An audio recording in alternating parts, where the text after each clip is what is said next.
This is the United States of America. Why are you hurting people? If you want to go kill and hurt people, go to Iraq. Why y'all doing this to people? Y'all walk around in riot gear like this is a war. I saw them beating people, people that had nothing to do with anything, just grabbing people out the crowd. There's no honor in that. My mom, my father, everybody has served in Iraq, Afghanistan war. I did 14 months in Iraq. My father was in Afghanistan. My mother did a year in Iraq. We fought for this country. I don't come home. I'm in New York City. I am from New York City, and these cops are hurting people that I fought to protect. There's no reason for this. There's no honor in hurting unarmed civilians, and I won't let it happen. Have a good night. I served with Kilo Company, 3rd Battalion, 8th Marines as an automatic machine gunner. There's a term, once a Marine, always a Marine. But there's also the term, eat the apple, F the core. I don't work for you no more. What sort of training did you have as a Marine? I mean, were you given cultural awareness? This Republican-Democrat thing, all the world is a stage. Obama is a puppet. He reads the script, he's a teleprompter reader, that's his official job, he doesn't make any decisions. Strings? The powers that be that have the majority of power in this world are those that control the financial system. The financial crisis engineered by these same criminals who are the ultimate fraudsters of the world. The Federal Reserve, the European Central Bank, those are the real string pullers, that's real power. War is out of control, and those who are destroying this world by fraud and deception is what's out of control. 9/11 was the false flag operation used to justify the invasion of Afghanistan. It is the ultimate deception, and it's done for a full spectrum dominance agenda, which is part of controlling this world by deception. And unless we as people stand up to these treasonous traitors and all of those people carrying out this stuff and the colluders, including the mass media and the politicians, we are going to continue to get this kind of deception. The individual is handicapped by coming face to face with a conspiracy so monstrous that he cannot believe it even exists. And that's the problem we have today. This conspiracy is so monstrous, so demonic, that we tell people about it and they say, you're crazy, this is America, it can't happen here. We have all the evidence needed to prove to anybody, if they'll just look at the evidence, that 9/11 was an inside job.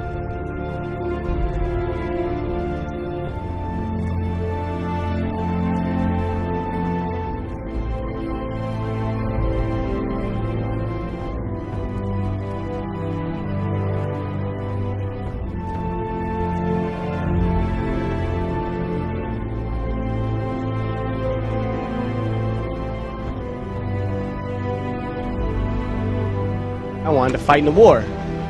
I joined up, month out of training, I arrived in Baghdad, Iraq. We believed 9/11 was a lie. This is in 04. Every soldier served us believed 9/11 was a lie. We thought the people would expose the lie, know the war's a lie, and bring us home. I'm outraged at what is going on. Again, they're using this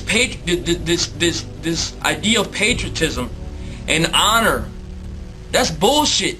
This war is not about honor. This war is about profiteering. This war is about money. We're nothing but pawns being used for their political agendas.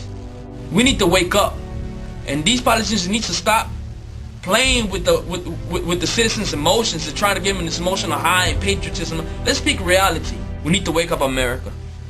What you see with people is that they're desperate to hear what they want to hear. For people to say, oh no, these conspiracy theorists, they're all crazy, they're all paranoid. It's not really going on. It's ridiculous. And this is done to protect you. This is done for you. We're the government. This is why we're doing it. Watch the telly. There's a game on in a minute, and you'll be fine.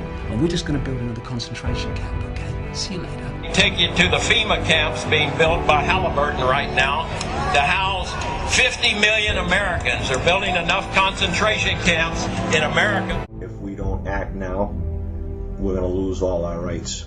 And I served my country. I got an honorable discharge from the Army. And I swore an oath to protect the country from all enemies, foreign and domestic. Now, these people that are operating in our government right now are criminals. Whatever you hear on TV isn't what the reality is. You are losing your rights as we speak. You got H.R. 2749, which is a Food Safety Act. and this affects the entire country. They can stop all forms of transportation in and out of the state. They can destroy vehicles. They can declare martial law, and they can shut restaurants down. They can shut down supermarkets. And that's why they put all these hot button issues out there to distract people, so they argue amongst themselves, like race and abortion and terrorism and healthcare and God only knows what else. They got you all distracted, arguing amongst each other while they're all fucking robbing us. And people don't know. I talked to people today, they didn't even know what martial law was. They're like, what's that?